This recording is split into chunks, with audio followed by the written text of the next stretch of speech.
The Pacific Coast Highway of California tracks along the planet's largest ocean. Drivers get a seaward gaze unblocked by land for thousands of miles. But Highway 1 also travels along the edge of American culture. It cuts through land transformed by humans, and land that hasn't changed for millennia. In some parts of California, Highway 1 is the only way through.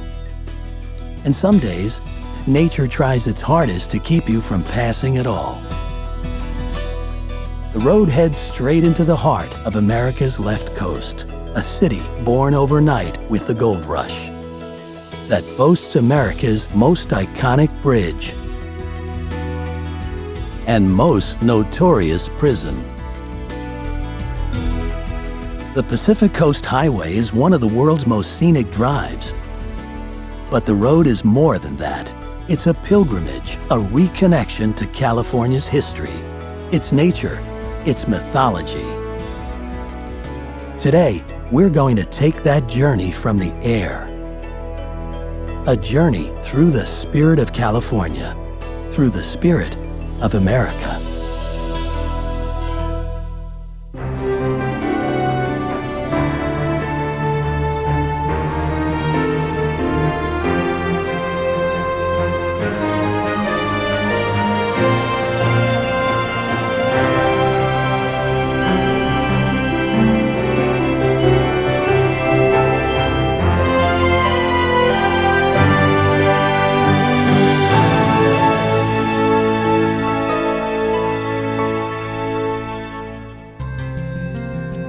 Some call it the most beautiful drive in the world. California's Highway 1, also called the Pacific Coast Highway, runs nearly the length of the state. But some of the most stunning stretches of the road wind from San Simeon in the south up through Big Sur to San Francisco and to Point Reyes, one of the most dangerous sections on the San Andreas Fault. We start our journey along the Pacific Coast Highway in San Simeon. It was here, thousands of feet above the Pacific, that a young boy with dreams larger than life spent his summers camping. And it was here that he returned, 50 years later, a newspaper magnate, to build a palace to rival the greatest in Europe. Hearst Castle. William Randolph Hearst owned all of this land. His estate covered an area half the size of Rhode Island.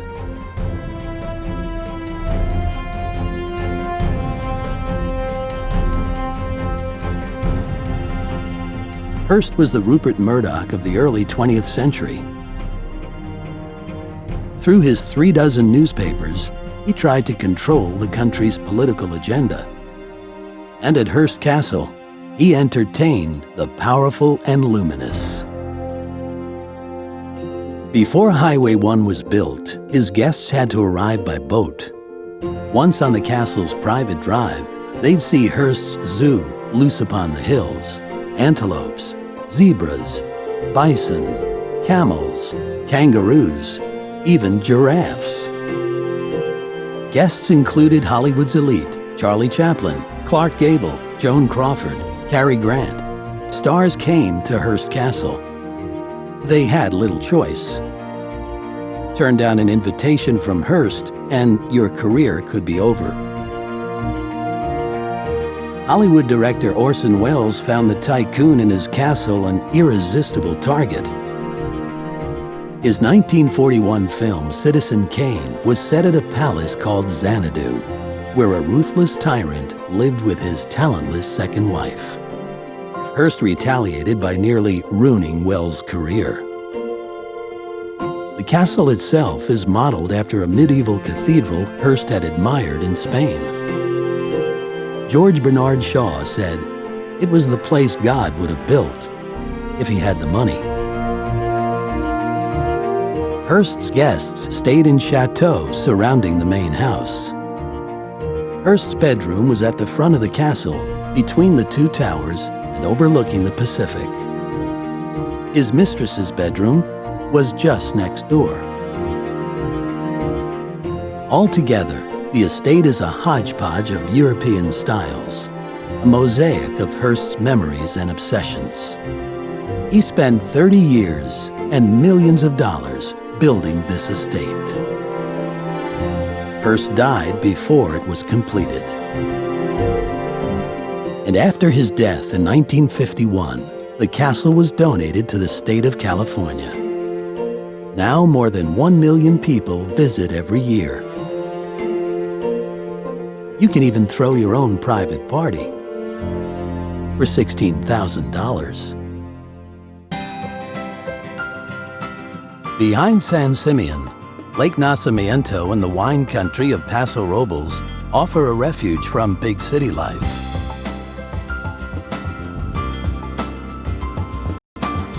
This winding waterway is actually one of the state's top recreational lakes.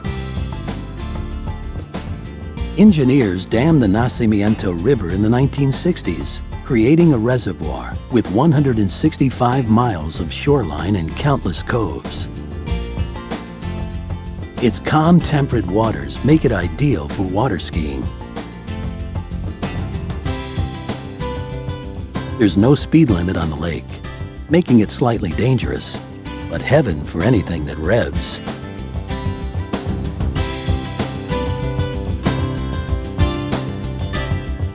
The greatest attraction might be the feisty white bass. These voracious fish aren't native to California, making it unlawful to introduce them to most of California's waters. But white bass are allowed at Lake Nacimiento, where there's no way out, except on a fisherman's line.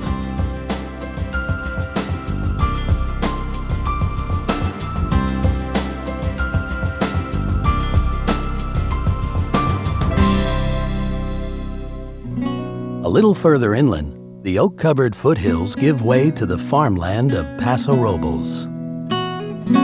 Once covered in cattle and vegetables, acre after acre in Paso Robles is increasingly staked with grapevines.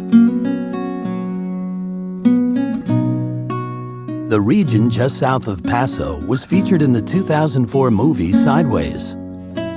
That film turned vineyards growing Pinot Noir into stars overnight. Sales of the wine shot up 70% across the country.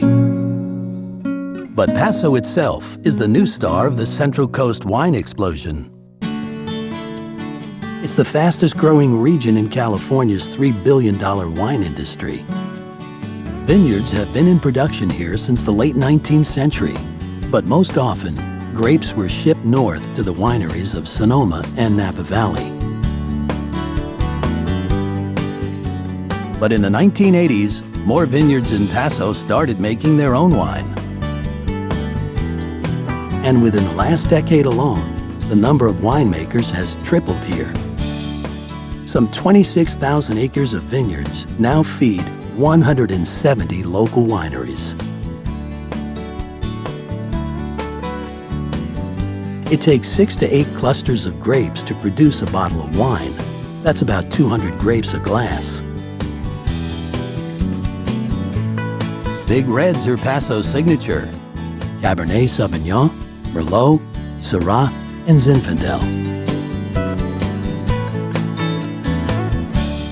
Heat and limestone are the keys. A long growing season with vines fed by limestone-rich hills makes for muscular, powerful wines.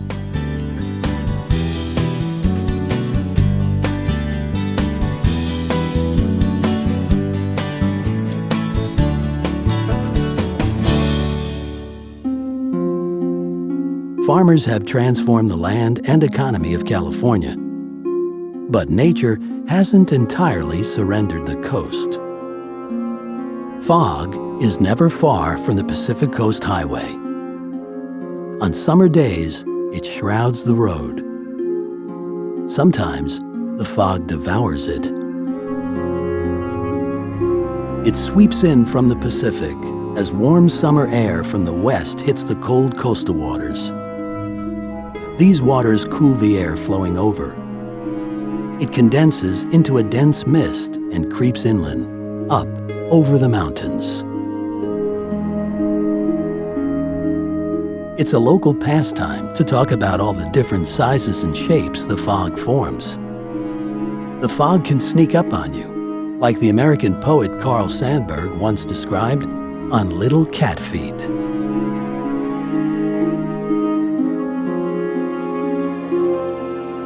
Other times, it hits like a dump truck.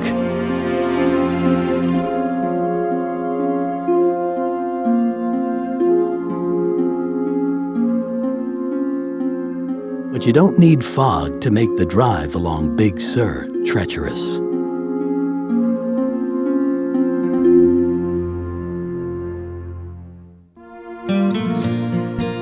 Some of the most dangerous twists on Highway 1 are here, where the Santa Lucia Mountains crash into the sea. This 90-mile coastline is a rocky world of cliffs and waterfalls. Millions of years of seismic action have shaped Big Sur. Tectonic plates under tremendous pressure are grinding against each other here, constantly pushing the mountains toward the sky. Highway 1 is the only way through Big Sur. In some places, the road was blasted out of the mountainside. In other places, Highway 1's engineers made old roads obsolete, casting bridges across canyons. The most famous is Bixby Creek Bridge, the location of an untold number of car commercials. Bixby is one of the world's highest single-arch bridges. It rises 260 feet above the canyon floor and stretches more than 700 feet across. It's a feat of engineering, built into walls of crumbling granite. Highway 1 opened here in 1937, but Big Sur remains relatively uninhabited. Just a few thousand people live here. And its shoreline looks much like it did when the first Spanish explorers set sight on it hundreds of years ago.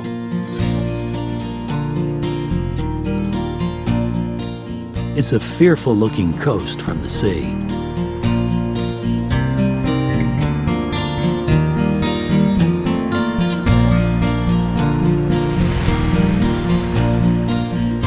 One of the most dangerous spots is Point Sur.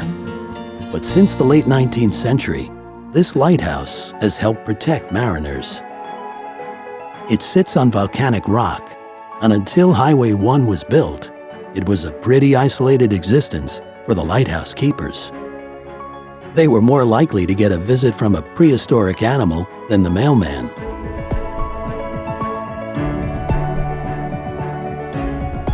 Once upon a time, California condors made terrifying descents down these cliffs.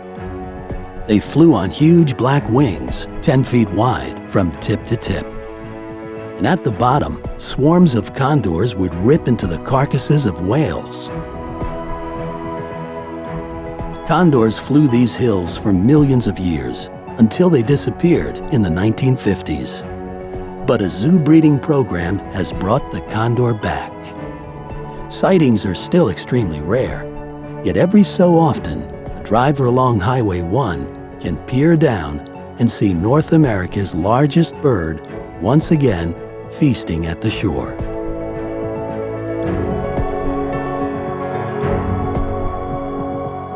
Just up the coast from Big Sur is Carmel.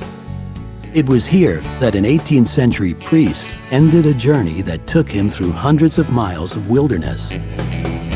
In 1771, Father Junipero Serra chose Carmel as the headquarters for what would become a string of 21 Spanish missions.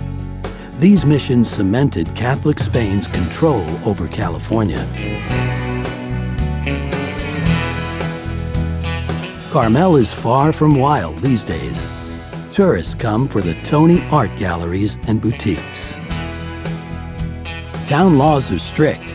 If you hit a tree with a car and leave the scene, you could be charged with hit and run. Hollywood tough guy Clint Eastwood loosened things up a bit during a brief stint as mayor in the 1980s. Eastwood overturned a town rule forbidding people to eat ice cream cones on the street.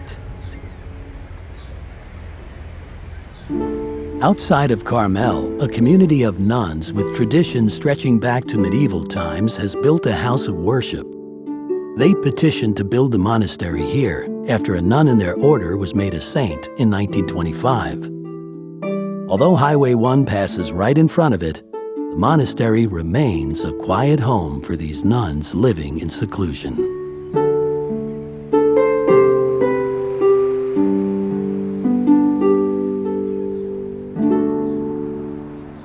North of Carmel, a two-lane road veers off from the Pacific Coast Highway and out toward the sea. For 17 miles, the road winds around cypress trees and golf courses of the Monterey Peninsula. Some say it was this rugged coastline that inspired Robert Louis Stevenson's 19th century pirate tale, Treasure Island. Whatever pirates there may have been have long since vacated. These days, the peninsula is rich with golfers' gold.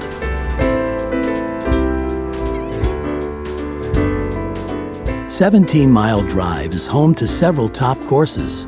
Their draw is due in part to their varied terrain: sand dunes, marshes, and thick forests. But the real treasure here is at the southern end of the peninsula. Pebble Beach. Opened in 1919, it takes the best elements from courses around the world. Every inch of Pebble Beach is said to be perfect.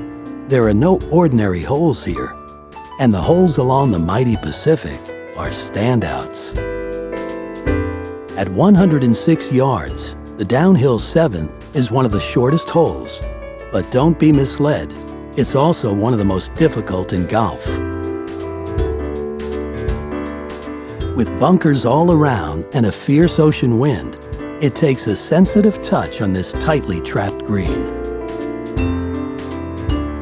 Anyone can play these fabled links. It's a public course. Just make reservations a year in advance and be ready to pay $500 a round. Golfers playing at the northern end of the peninsula have a perfect view of Monterey Bay. But these tranquil surface waters hide an astounding world. Just offshore, the ocean floor abruptly drops off. It's the head of an underwater chasm as deep as the Grand Canyon. The canyon snakes for nearly 300 miles out to sea. At its deepest, it reaches down 2 miles. Ocean currents send nutrient-rich waters through the canyon and right into the bay, making it one of the richest ocean feasting grounds in the world. So a good long stop at Monterey Bay is a must for migrating animals. The world's largest mammals spend their summers here. Blue whales. Hundreds start showing up late June to gorge on krill. These Rizzo's dolphins come for the squid.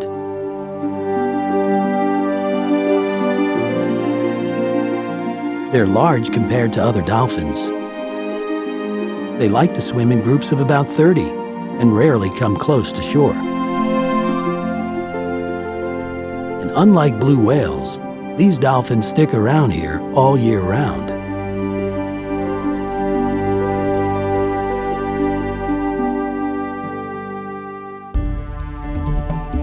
These waters offer no shortage of mysteries for scientists at the world-renowned Monterey Bay Aquarium. Its gray buildings sit on the end of Cannery Row, a strip made famous by John Steinbeck. For Steinbeck, Cannery Row was bursting with character. He described the strip in his novel as a grating noise, a poem, a habit, a nostalgia, and a stink. That stink was the smell of sardines, millions of them caught in the bay and slapping down chutes into the canneries in the 1930s. The sardine industry here collapsed by the end of the 1940s, and and Steinbeck's short strip of honky-tonks and whorehouses has long since cleaned up. In their place, much sought-after oceanfront property.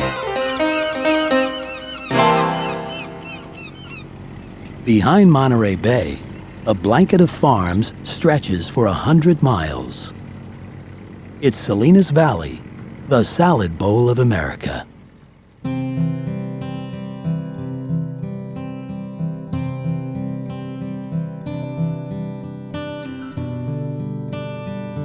In the late 1940s, an aspiring actress came through here, having just been dumped from a movie contract.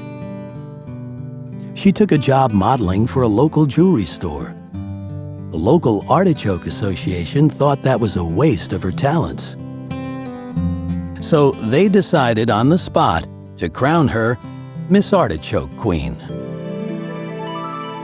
That actress was Marilyn Monroe.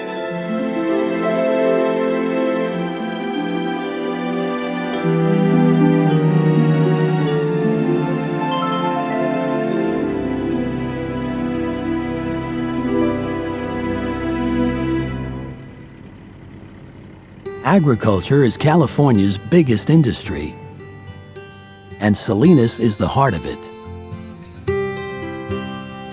Almost all of America's artichokes are grown here.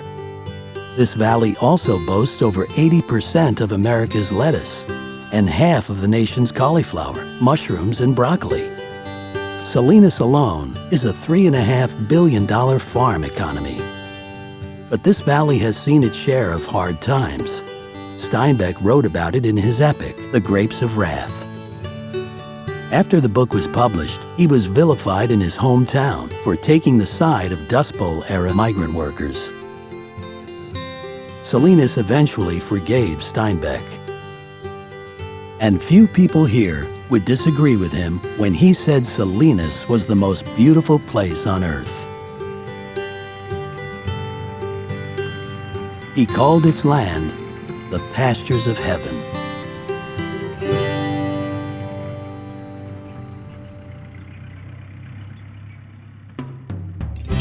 Up the bay from Salinas, Highway 1 drives you straight into quintessential California beach culture, starting with the classic surf town, Santa Cruz. The counterculture moved into the town in 1965 when the new University of California campus opened its doors. The school's mascot is a local resident, the banana slug. Santa Cruz has always had a laid-back attitude and a focus on fun. Developers wanted this to be the Coney Island of the West. The Santa Cruz Beach Boardwalk is the oldest seaside amusement park on the West Coast. It's 100 years old and counting. California beach bums love the sands of Santa Cruz.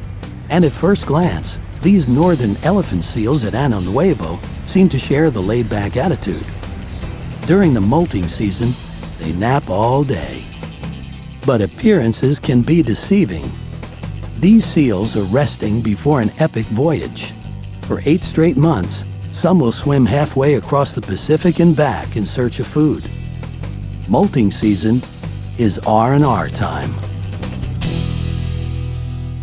Construction of the Pacific Coast Highway in the 1930s and 40s changed the fortunes of many towns. The scenic route detoured traffic around some, ending their booms overnight.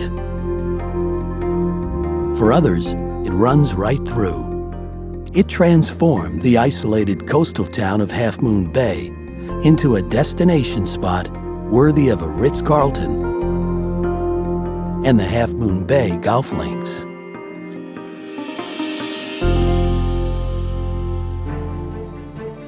For hundreds of years, European explorers searched this coastline for California's fabled cities of gold. And yet, the treasure hunters kept missing the entrance to one of the world's finest natural harbors, the Golden Gate.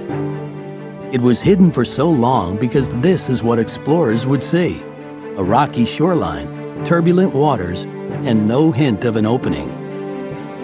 The bay opens up 3 miles back from the Pacific. Its entrance is only a mile wide, hard to spy from the sea. In fact, it was a land expedition that finally spotted the entrance from nearby hills, 230 years after the first Spanish ship sailed by.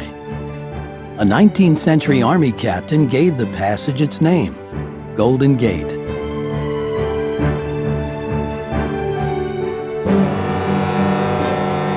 Today, anyone entering the bay by sea must pass under San Francisco's most iconic structure, the Golden Gate Bridge. It's hard to imagine now, but before the bridge was built, the only way across the bay was by ferry. Boats carried 50,000 commuters a week. It's no wonder the biggest opposition to the bridge came from ferry boat operators. But at last, in 1930, the voters of San Francisco gave engineer Joseph Strauss the green light. Strauss said he dreamed of building the biggest thing of its kind that a man could build. His design ranks with the Empire State Building and Brooklyn Bridge as a symbol of American progress and ingenuity. The entire bridge is 1.7 miles long. Its towers rise 746 feet above the bay. To build a similar bridge today, it would cost over $1 billion.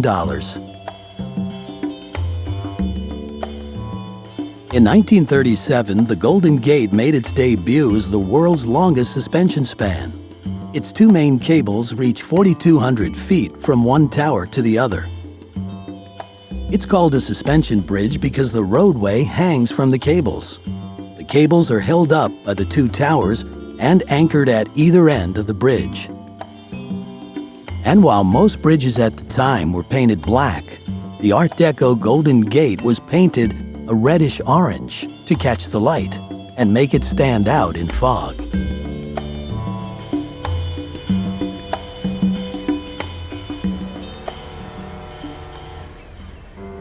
But there's a dark side to the Golden Gate.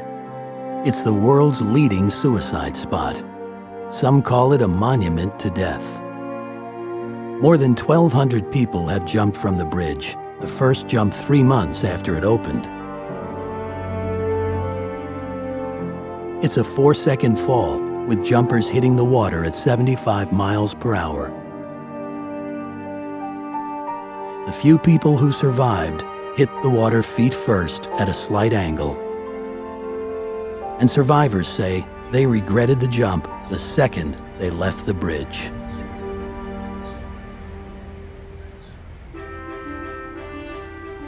Tragedy and greatness go hand in hand in San Francisco, a young city perched on the edge of a continent, the edge of a frontier.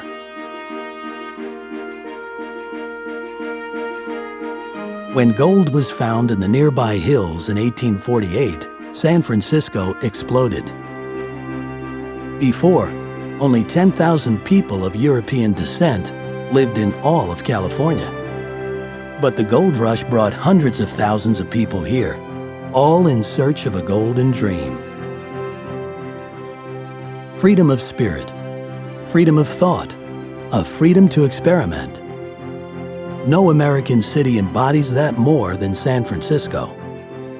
It's a city that traffics in dissent. Demonstrators have filled its parks, streets, and docks to protest working conditions, civil rights, and war. Its live and let live attitude made it a natural home for the sexual revolution of the 1960s. And soon after, word went out to gay America that this was the place to be. It's also a city of money, with many fortunes won and lost. The late 20th century saw a new surge of pioneers around San Francisco, technology speculators.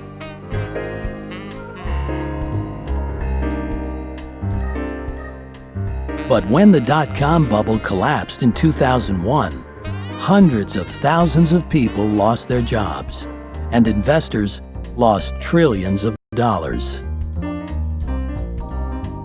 The city's fortunes are again on the rise as money pours back into the high-tech industry.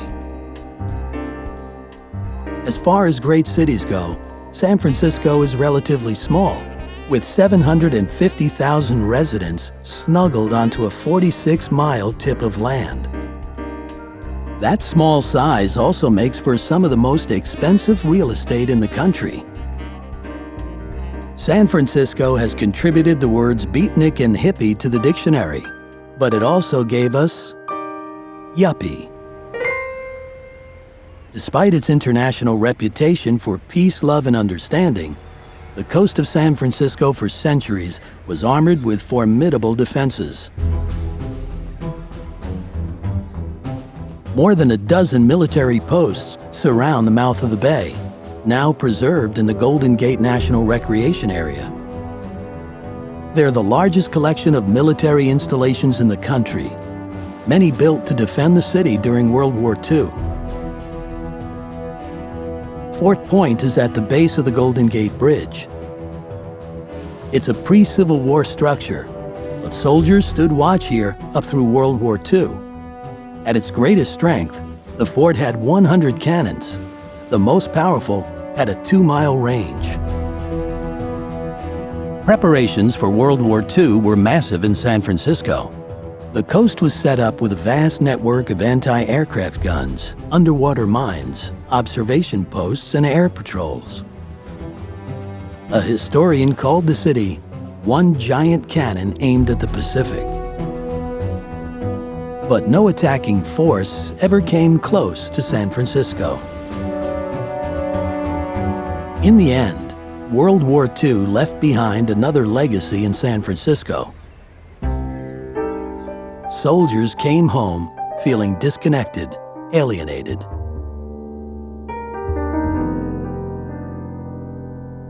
After the war, they gathered in the coffee shops and bars around Coit Tower. This neighborhood became a beacon for pacifists, anarchists, and experimental poets. One group became known as the Beats. Allen Ginsberg, Jack Kerouac, Neil Cassady, Gary Snyder. They rejected consumerism, corporate culture, and conventional poetry. In 1956, Ginsberg read on these streets what would become the Beat movement's manifesto, Howl. I saw the best minds of my generation destroyed by madness. Starving, hysterical, naked, dragging themselves through Negro streets at dawn, looking for an angry fix. Angel-headed hipsters burning for the ancient heavenly connection to the starry dynamo in the machinery of night. The Beat poets laid the groundwork for San Francisco's next cultural revolution, the Summer of Love.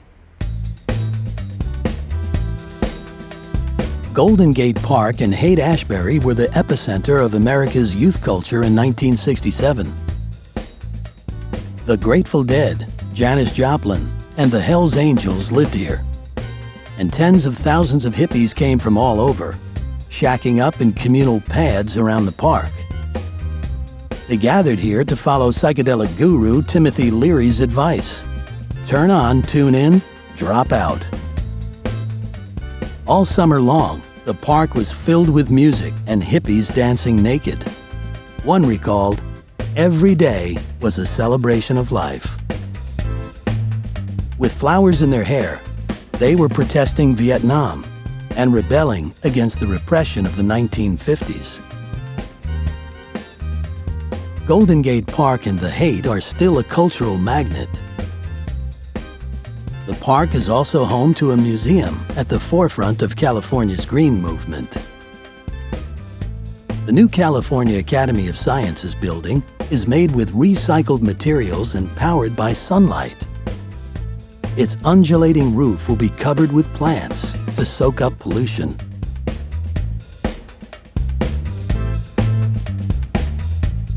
It's part of a new generation of buildings that seek to blend in rather than stick out. These giants dwarf the city's Victorian neighborhoods. But even some of these buildings can't stray far from their wild roots. The Transamerica Pyramid sits on top of what used to be a Turkish bath. Here, Mark Twain met a local fireman with a name that later proved useful: Tom Sawyer. The city still has the crookedest street in the world. A resident came up with the idea to help pedestrians and drivers navigate down Lombard Street's dangerously steep hill. Cars are forced to slow to a crawl as they navigate down the 8 turns. Some of the most expensive and distinctive real estate in the city is along this street. This street also caught Alfred Hitchcock's eye. He chose one of the houses on Lombard for Jimmy Stewart's home in Vertigo. While the city's port is no longer commercially important on the West Coast, its Fisherman's Wharf and Pier 39 remain an international magnet. Tourism is now San Francisco's biggest industry, bringing in $7 billion a year. Tourists also make a beeline for the Ghirardelli chocolate factory. Italian Domingo Ghirardelli struck out panning gold in 1849, but hit it big supplying miners with chocolate. One of the city's most crowded ferries leaves from these wharves. Every day, thousands of people head out on a 15-minute ride to a small island in the middle of the harbor: Alcatraz. The federal penitentiary was 22 acres of barren rock. Life here was some of the hardest time prisoners ever did. Many spent their days in isolation.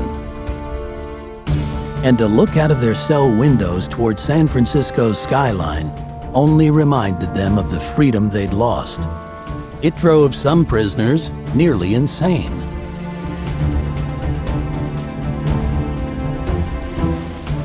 A guard who worked in Alcatraz in the 50s recalled, yachts circled the island and men could see girls in bikinis drinking cocktails. It was so near and yet so far.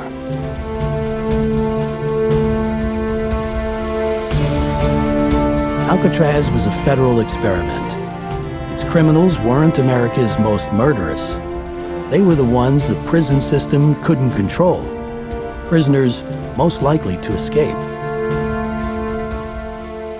Mobster Al Capone, George Machine Gun Kelly, Robert Birdman Stroud, Doc Barker, they were all locked up here.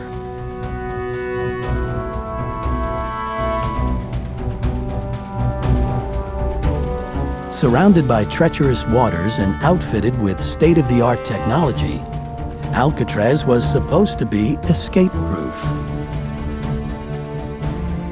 36 inmates tried. Of those, 23 were captured. 7 were shot dead. At least 3 drowned. That leaves 3 other prisoners. In 1962, they bored holes through their cell walls using crude electric drills made from stolen parts.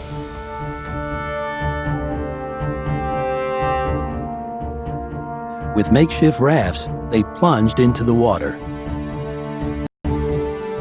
No trace of the 3 has ever been found. So officially, no one ever escaped from Alcatraz. Alcatraz closed forever as a prison in the 1960s. The site was too expensive to maintain. But the island is busier than ever. Over 1.5 million tourists visit every year. Around the same time the last prisoner was shipped off Alcatraz, San Francisco lost its place as a major world commercial port. In the 1960s, containers revolutionized shipping. But they required vast new loading docks.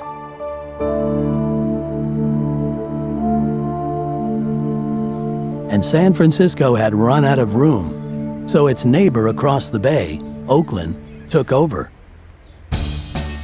Cargo used to be loaded into containers of all kinds, crates, barrels, and bags, and stowed loosely into a ship's hold. These odd sizes meant cargo had to be unloaded by hand. With standardized containers, huge cranes could lift the boxes off ships and put them directly onto trucks. Shipping became faster, cheaper, and far more efficient. Freight companies are building ever bigger ships to carry ever more containers. The largest are over 1,200 feet long, the length of 4 football fields. They carry more than 10,000 containers. Ports like Oakland have to keep up by digging deeper waterways to hold these mega ships. Oakland also has to keep up with a torrent of goods arriving from Asia. More than half of the trade at the U.S.'s 4th busiest port comes from across the Pacific. About 2,000 container ships pass through Oakland every year, carrying nearly 10 million tons of cargo in 1 million containers.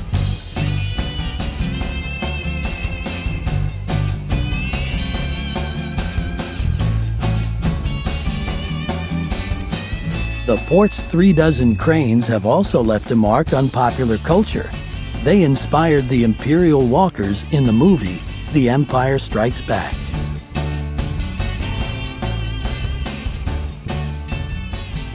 Back out over the bay, over the Golden Gate Bridge, and over the houseboat communities of Sausalito, the Pacific Coast Highway gets wild again. It skirts past the 1,000-year-old redwoods of Muir Woods and travels along the edge of the Point Reyes National Seashore. Point Reyes is a major sanctuary for birds. Nearly half the bird species of North America have been spotted on this triangle of land.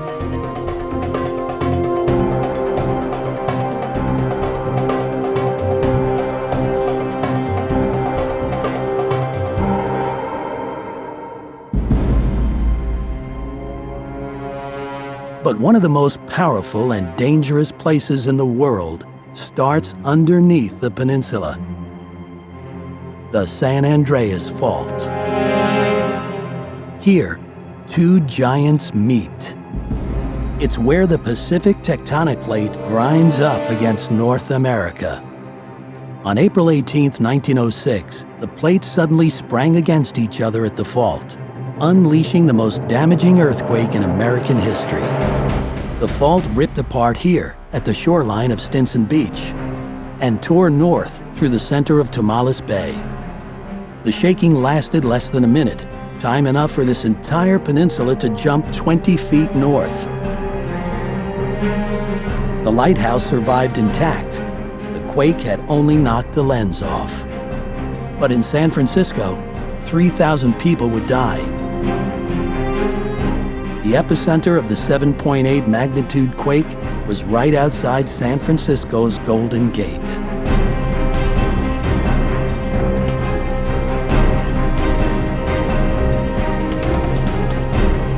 The quake triggered a fire that raged for 3 days, destroying some 30,000 buildings. More than 200,000 people were left homeless, nearly half of San Francisco's population. Many who couldn't escape the city camped out in tents at army posts along the headlands.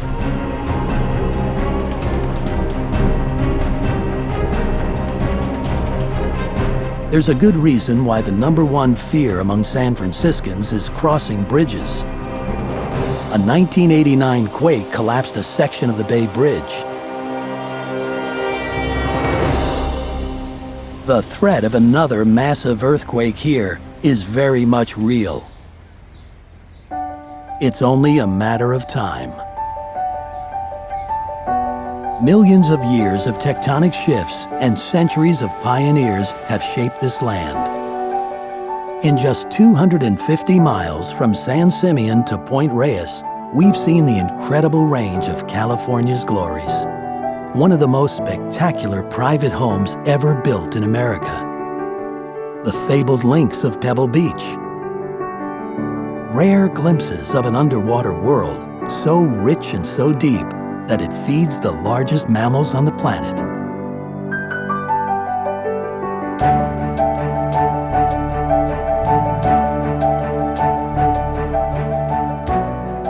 In just a 4-hour drive, Highway 1 moves from the ruins of Spanish glory to the haunts of 60s hippies, through landscapes that seem eternal and ports utterly transformed by 21st century commerce.